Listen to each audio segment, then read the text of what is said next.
تحية من القلب محملة بالخير والبركات عليك أيا كان مكانك في هذه الدنيا. بسجل الحلقة دي من الجزائر العاصمة، على البحر، والمكان رائع بسم الله ما شاء الله، منعش كده ونشيط، والجو على الصبح كده حيوي مليء بالطاقة الجميلة. تقريبا الساعة دلوقتي 8 الصبح أو 7:30 حاجة زي كده. الحلقة دي قررت أسميها مفيش حاجة اسمها فلوس حرام. يمكن سببها كان في جلسة عندي حد عنده مشكلة كبيرة ومتأزم نفسيا بقاله فترة، وعنده معاناة، وكان شايف ان ابوه كان بيعمل حاجات حرام وبيسرق، واكتشف مؤخرا ان كان بيعمل حاجات مش مظبوطة، يعني بيحصل بناء عليها على المال. فهو قعد مع حد قال له ان انت كده منبتك من حرام، و يعني مش عايز اتكلم بقى، للاسف الله يسامح الشخص اللي قال له كده، ووهم الولد وبقى مصدوم وحاسس انه عنده مشاكل وهيجيله امراض، وان لازم بقى كل حتة من جسمه نبتت بالحرام هتتاكل، والكلام اللي بيتضخم ده للاسف. فحبيت اوضح الحتة دي. هو في حاجة اسمها فلوس حرام؟ يعني النهاردة مثلا لو انا معايا فلوس زي الورقة دي مثلا كده، في حاجة اسمها بقى الورقة دي حرام؟ فالورقة دي بقى لو اديتها لابني وابني جاب بيها حاجة هتبقى الحاجات حرام؟ يمكن يعني عايز ناس، انا بتعمد دايما في كل اصدار بعمله او اي كورس بعمله او محاضرة هتلاقيني بستفزك تشغل عقلك لنسف بعض الافكار الموروثة اللي بجد مدمرة حياة ناس كتير وملخبطاها. لما انسان بيسرق فلوس، نفترض انا النهاردة مثلا، ربنا يعافينا يا رب، لقيت حد من اصدقائي حاطط مبلغ في مكان ما، فانا قمت رايح سارق المبلغ ده. فالسعي بتاعي الان هو اللي حرام. السعي هو اللي حرام، مش الفلوس اللي بقت في ايدي هي اللي حرام. انا بقى النهاردة ابني طلب فلوس، قمت انا مديله فلوس من الفلوس دي. السعي بتاع ابني حلال، هو واخد فلوس من بابا، وبالتالي ابني ملوش ذنب. لا تزر وازرة وزر أخرى. لا يمكن ابني يشيل ذنب إن أنا سرقت. حلو كده؟ وبالتالي أنا بقى اللي هجني ثمار الشيء الحرام اللي أنا عملته ده. أنا برضو مثلا سرقت فلوس، وبعدين رحت اشتريت بيها من محل عصير مثلا. الراجل بقى اللي خد مني الفلوس دي، هيبقى الفلوس دي عنده حرام؟ لا. وبالتالي السعي هو اللي ممكن يبقى حرام او حلال، لكن الورقة دي ما اسمهاش حرام او حلال. دي جزئية. الجزئية التانية، لو انا دلوقتي، ويمكن ارجو الانتباه ليها كويس جدا عشان بس ايه الافكار المعرقلة دي تنسفوها، يمكن اتكلمنا فيها بالتفصيل في كورس قوة الكلمة والتفكير، ازاي ما تسيبش نفسك للافكار، لان هي اللي بتدمر حياة الناس وهم مش واخدين بالهم. فانا عايزك تبقى عارف ان كل انسان في الارض بما فيهم انت يلي بتسمعني، عنده دلوقتي كل حاجة يوصل بيها الأحلام وأهدافه، كل حاجة.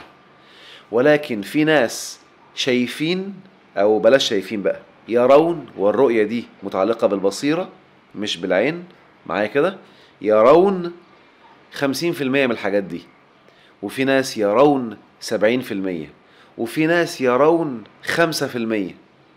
الناس اللي بقوا مليارديرات دول يرون 70 80 أو 90% من الإمكانيات بتاعتهم المتاحة اللي تقدر تخليهم يعملوا أهدافهم.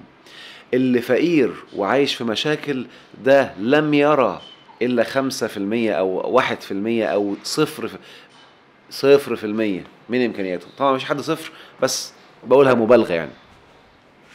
فأنت كده كده عندك 100%، وده من الحق. ربنا لا يظلم أي مخلوق. كل البشر دول هيجوا يوم القيامة هيتصدموا ان هما كانوا موهومين بافكار في دماغهم، ما عنديش، ما حلتيش افكار كتير مدمراهم، ولكنه في الحقيقة عنده، ولو بس واعي ان ربنا لا يمكن يظلم كان مستحيل يفضل في اللي هو فيه. لو بس نسف الافكار المكذوبة، الكذب على ربنا اللي الموروث قالها، ان انت هو ربنا اللي كاتب لك كده وده القدر بتاعك.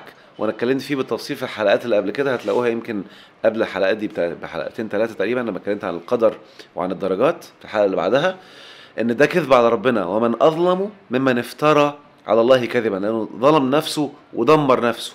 وما ظلمهم الله ولكن كانوا انفسهم يظلمون. فكل انسان عنده دلوقتي كل اللي هو محتاجه بنسبة 100%، ولكنه لا يراه. اللي بيروح يسرق بقى بيعمل حاجة خطيرة جدا. ركز معايا، هو الآن بيرى 5% أو 10% من إمكانياته، من اللي عنده. فشايف إن أنا معيش فلوس وعايز أجيب كذا، قام رايح يسرق. المبلغ اللي سرقه بمجرد ما اتسرق بينقص من اللي ظاهر عنده. يعني هو يرى 2% أو 5%، المبلغ اللي انت خدته ده لأنه حرام بيخلي الرصيد عندك بالسالب. يقوم اوتوماتيك لازم اللي عندك واللي انت تراه ينقص. مش كفاية اللي انت مش شايفه، لا، ده اللي انت شايفه هينقص، فيبقى رصيدك بالسالب. فلازم هيجيب له مصايب، يا مصايب في الصحة، يا مصايب في العلاقات، يا مصايب في المشاعر والألم والتعب، يا مصايب في الضيق والعسر في الحياة. لازم هيجي بالسالب بمقدار السرقة اللي عملها. ويمكن لما اتكلمت في حلقة الغنى والفقر اتكلمت عن أنواع السرقة اللي محدش واخد باله منها، زي سرقة الإصدارات أو سرقة مجهود البشر أو سرقة الكتب اللي منتشرة الآن على PDF. ويمكن هتكلم بالتفصيل فيها في مرة تانية إن شاء الله، لأن جالي فيها كذا سؤال والناس فكرت إن كلمة PDF هي اللي حرام. لا، ما الPDF ده منتج، في ناس بيبيعوا الPDF زي مثلا أمازون أو بارنس اند نوبل BN.com بيبيع لك الكتاب PDF. فمش معنى كده ان صيغه PDF اللي حرام، لا، انت واخدها من مصدر غير صاحبها. يعني واحد مثلا عامل كتاب وقام واحد تاني واخده نسخه مصوره وعامله PDF وحطه على النت ويقول لك ده الكتاب ده مجاني. لا، مش مجاني يا حبيبي، اتاكد من صاحبه. افتح الكتاب وشوف مين الجهه اللي اصدرته وجهه النشر وادخل اسالهم عشان تتاكد هو حرام ولا حلال. فالناس اللي بتاخد حاجات بالحرام بقى كل مرة بياخد فيها حاجة حرام أو بيسرق أو بيشوف حاجة منتج منسوخ أو بياخده بالحرام، بيخلي رصيده بالسالب، سالب سالب سالب سالب. ده السعي بتاعه، دي الطاقة بتاعته، فبتكون طاقة سالبة تبدأ تجذب له نقص ولخبطة في حياته وهو مش واخد باله. فأنا حبيت أوضحها لأن فعلا في ناس، يمكن السؤال ده جالي من زمان كذا مرة بس كنت ناسيه، ولما ظهرت لي الحلقة قريب في الأيام اللي فاتت دي فقلت لازم أتكلم في الجزئية دي. مفيش حاجة اسمها فلوس حرام، في حاجة اسمها إن سعيك هو اللي حلال أو حرام. فانتبه، جعل الله كل أيامكم أو كل سعيكم بالحلال ورزقكم بالحلال ومتعكم بنعمة الحلال يا رب. كنت في الجزائر هنا عملت كورس سحر اليقين، هوريكم يعني نبذة منه سريعة كده، وأراكم يا رب بخير في الحلقة القادمة إن شاء الله. أحمد عمار. فإحنا دلوقتي في الجزائر العاصمة في دورة سحر اليقين اللي أول مرة تتعمل هنا في الجزائر. والدورة دي التيمة بتاعتها أو الثيم بتاعها إنك بعد ما هتخلص هتكون حاسس من جواك. انت لسه ما طبقتش، انت خدت معلومات، هنعمل تدريبات عمليه ان شاء الله كتير، يمكن في 11 تمرين عملي معايا. لكن بعد ما تخلص بقى هتحس ان انت لو ما حققتش اهدافك محتاج انك تعدم في ميدان عام. انت اللي هتحس كده من غير ما حد يقول لك. فده يعني تعهد بيني وبينكم ان شاء الله هتحسها من جوه، وهسألكم عليه آخر دقائق في الكورس بإذن الله. متفقين؟ يلا نبدأ بسم الله.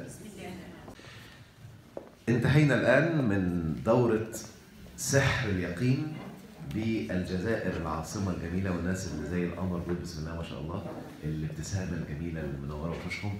في ناس حاضرين من تونس صح كده؟ في ناس حاضرين من المغرب؟ مغرب؟ ناس حاضرين منين كمان؟ سوريا ما شاء الله، ربنا يوفقك يا رب وينصر كل اهل سوريا الاحبه. منين كمان؟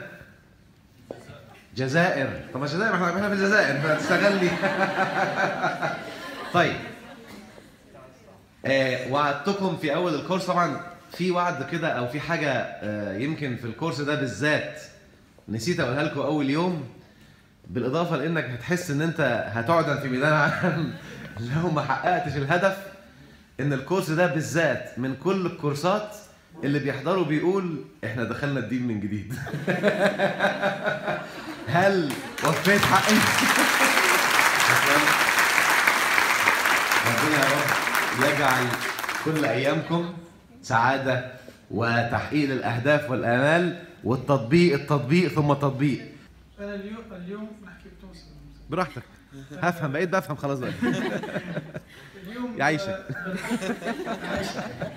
اليوم بالحق اول مره احس روحي اني اتولدت من جديد واني فهمت ديني من جديد ونحيت الحاجز اللي كان عندنا مع ربي، مع الصوره الغالطه اللي كانت بين اعطانا الموروث معناتها على ربي. والحمد لله حبيت نشكرك برشا على المعلومات الهامه تسوى مليارات مش الحمد لله. ربنا يوفقك يا رب. طيب السلام عليكم. وعليكم السلام. كنت ديما نسمع في سورة البقرة، وكان ديما تجيني زوز آيات. الآية بتاع سورة الآية بتاع الحكمة، حبيت نعرف شنو هي الحكمة.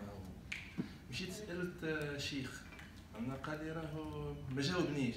وبعد جاتني آية واعبد ربك حتى يأتيك اليقين. قلت وش معناها واعبد ربك حتى يأتيك اليقين؟ قال لي الموت. قضى علي جملة. وقتها قعدت بيني وبين روحي شنو يا ربي هذه، شنو يا ربي هذا؟ يا اخي نهار ريت روحي ريت في المنام وما رجع كي الشعب كله نور وفوق مكتوبة عبادة الطلحود. شنو هي؟ قم ديريكت شنو هي هذه عبادة الطلحود؟ دخلت على جوجل ونلوش ما لقيت حد شيء. لوش ما لقيتش. من بعد تفرجت في الفيديو نتاعك انت اللي قلت بغبغان على جاتني فكره باش نبعث لك ايميل باش نقول لك يا دكتور نحب نعرف ايش معناها يعني عباده الطلحود. قعدت في مخي يعني ما عرفتش شنو هي. يا اخي الحمد لله ربي اكرمني يعني باش نحضر يعني في الجزائر. وتوا جاتني يعني اللي هي عبادة الطلحود هي عبادة الموروث يعني اللي كنت عندي. الحمد لله. ربنا يوفقك يا رب ان شاء الله. الحمد لله يا رب نورني وصلت يعني باش نحضر هذايا وحتى الحمد لله. ربنا يوفقك يا رب ان شاء الله. تفضلي.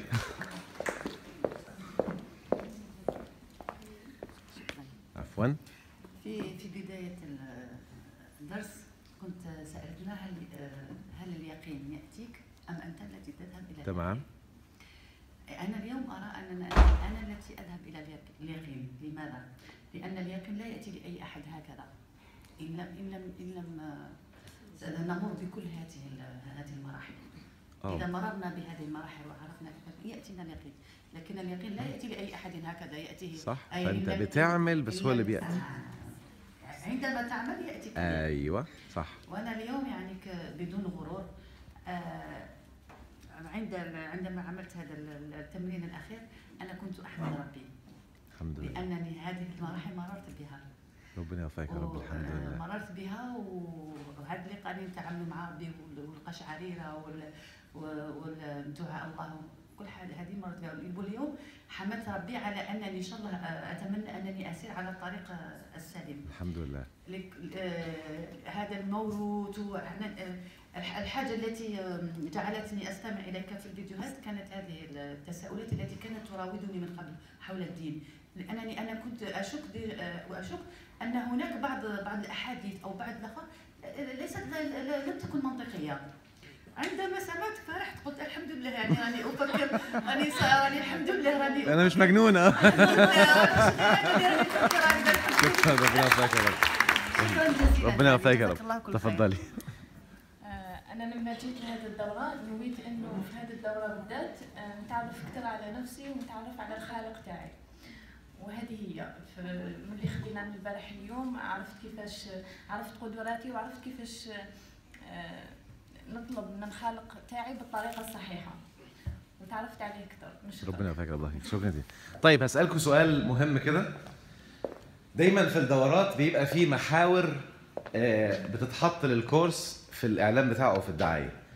اللي شايف إن الكورس طلع المعلومات اللي فيه اقل من اللي كان متوقعها يرفع ايده. اقل. واللي شايف انها اكتر شكرا، ربنا يخليك يا رب.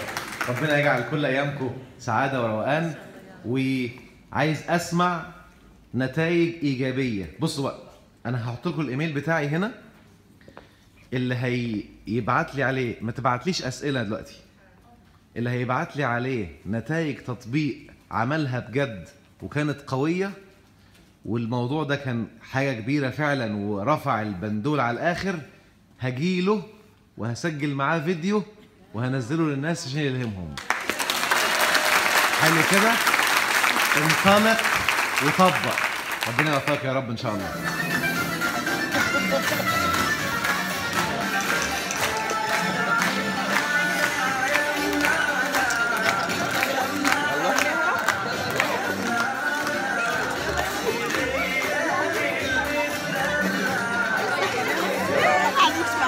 يلا عقب ألف خير إن شاء الله. سلام. شكرا دكتور.